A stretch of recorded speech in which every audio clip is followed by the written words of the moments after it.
Gumamit ng skincare pero lalong dumami at lumala? Baka skin purging yan. Hi Duchess! So I am Dr. Ramirez Caro and today I want to discuss about the skin purging.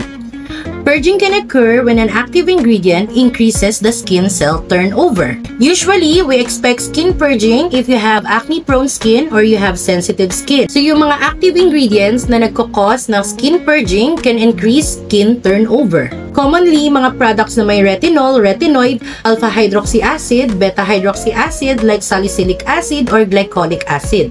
It can bring up dead skin cells to the surface, kaya nagmumukha siyang parang breakout at lalong lumalala. So usually, it happens to 10 to 20% new clients and usually it lasts 4 to 6 weeks. Depende po. It's a case-to-case basis.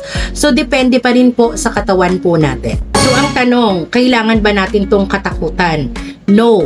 So, hindi po siya kailangang katakutan because it is a process. A process na kailangan po pagdaanan ng iba. Although it is rare, pero kailangan pagdaanan ng iba para makita natin yung result na gusto nating makita. Kaya nandito po kami ni Dr. Santillan to guide and monitor your progress. Follow Medical Duchess and message us for free online skincare consultation with your licensed medical doctor.